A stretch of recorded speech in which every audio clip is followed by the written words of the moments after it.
Lake Malawi is globally recognized as the only freshwater lake with abundant fish species. Records indicate that over 1,000 species are endemic to the lake. However, after many years since the last biomass survey was conducted, the Department of Fisheries, through the Capture Fisheries Division in conjunction with the Oceanographic Institute of Mozambique, is conducting a joint lake-wide biomass assessment survey in Lake Malawi. The survey's main objective is to monitor fish biomass and the diversity of fish stocks in the lake. That's what we'll be dissecting in this episode, and we'll bring you voices live here in Dunduma Fisheries Research Vessel, and stay with us on this trip.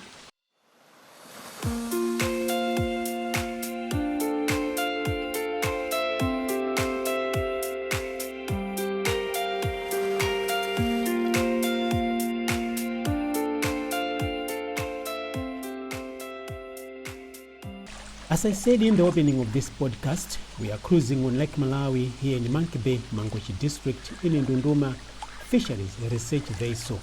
It's a windy day, so brace yourself for some harsh sounds. I'm going upstairs to meet the team leader for this biomass survey, Salim Mbalaka, who is Principal Fisheries Officer responsible for research. Salim, just give us an overview of this biomass survey and what you expect to achieve.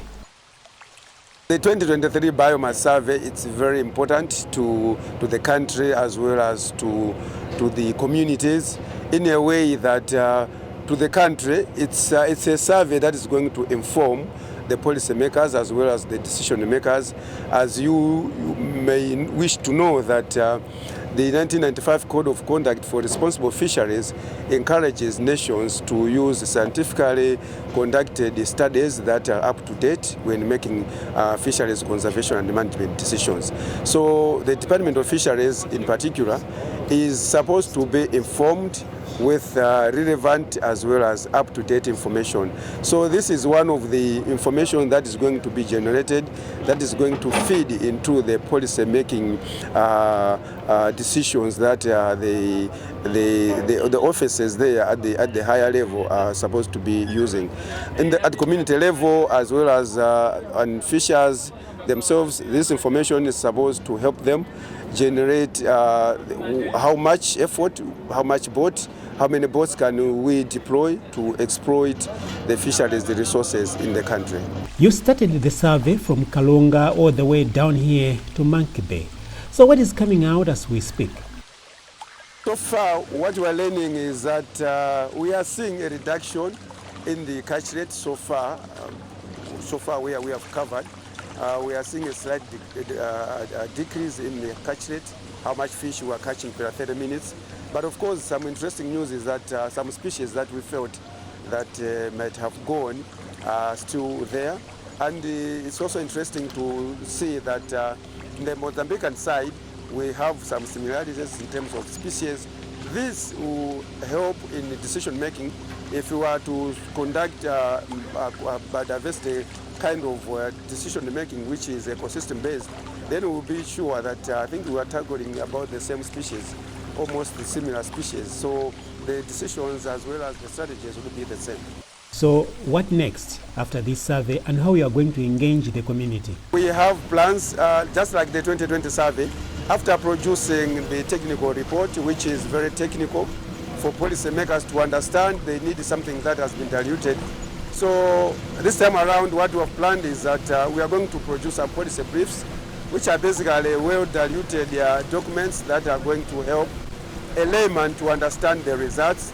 We are also going to use the media as well as the councils to disseminate some of this information through our, we have a unit in the Department of Fisheries, as well as you colleagues from the media can help us to package this information that can easily be understood by the communities.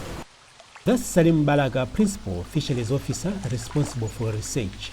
Now I have to go to the other side of the ship to talk to Antonio Manica da Costa.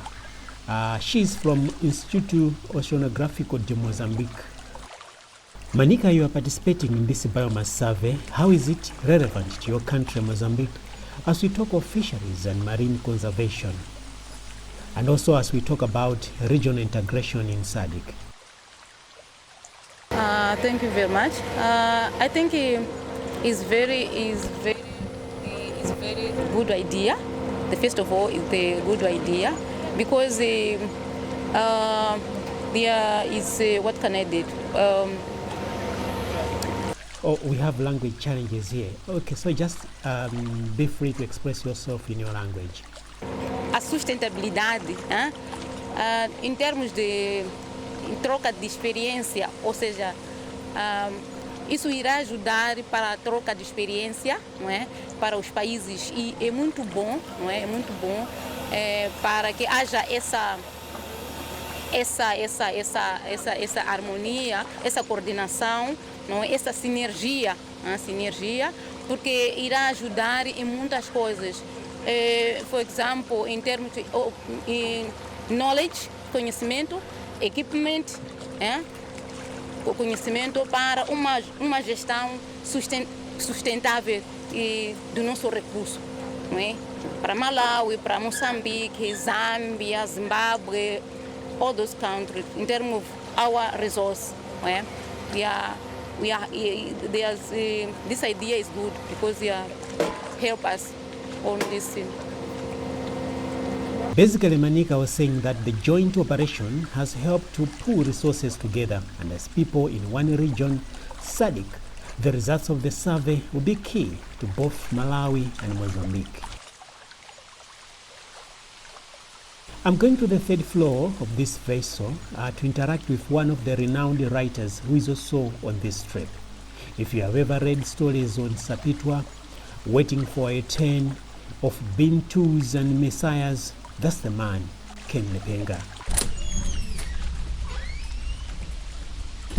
So Ken, what do you make of this trip and how do you come in as a writer? And the role of environmental journalists becomes very crucial there.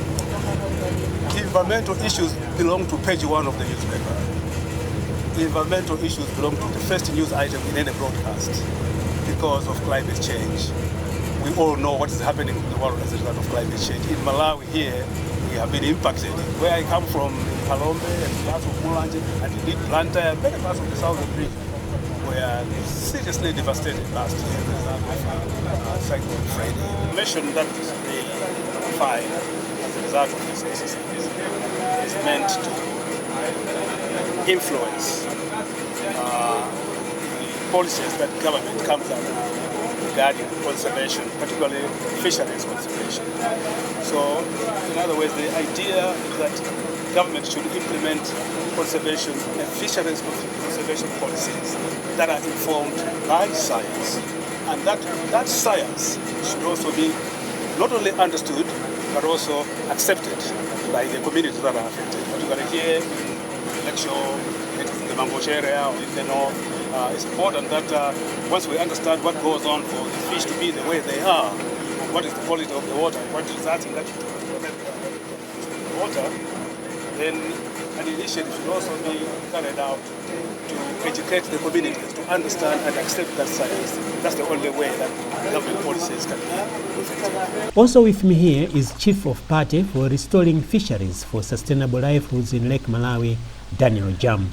Pact Malawi, with funding from USAID, has been running the Refresh project from 2019 and have been key in funding the 2023 Lake Malawi Biomass Trawl survey. Welcome, Daniel. Now, what has been key issues identified with restoring fisheries for sustainable livelihoods since you started implementing this project in 2019? The Fisheries Act has been under review for now 10 years, and during this time it has been under review. There's been heavy damage on the fishery because the fines are very, very little. They don't deter illegal fishing. The second one is that there is continuous use of illegal nets, which damage the fisheries biodiversity. So a continued delay in actually reviewing the Fisheries Act and getting it to Parliament to pass is that we are putting the lives of the people who are depending on the fishery at risk.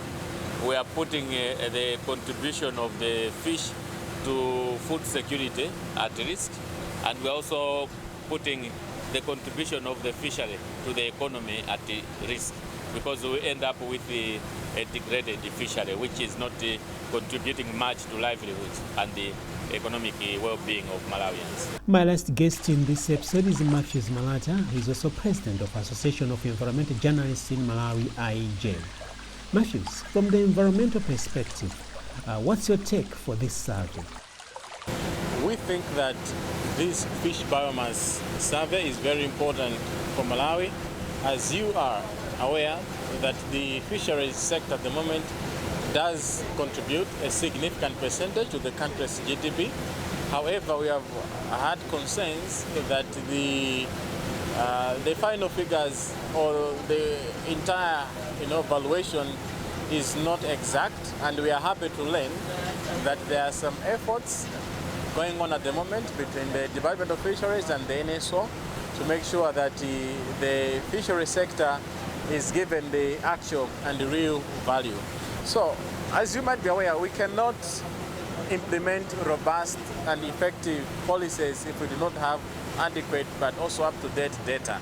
So we believe that the data that's being generated now from this survey will inform future actions, future policies, but also can be embedded in a couple of reform initiatives that are happening in Malawi to make sure that our programming is pretty much aligned with the latest data that we have, so that we can ably protect the so many fish species that we have in this country, but also put in place measures that could really promote sustainable management of our fish to make sure that we are conserving our fish for the benefit of us, but also generations to come. Well, that's it for this episode. You have heard from professionals with diverse expertise, and in summary, it's all about conserving marine resources for posterity. Keep checking this page for upcoming episodes. I'm Donald Chwaila. Bye for now.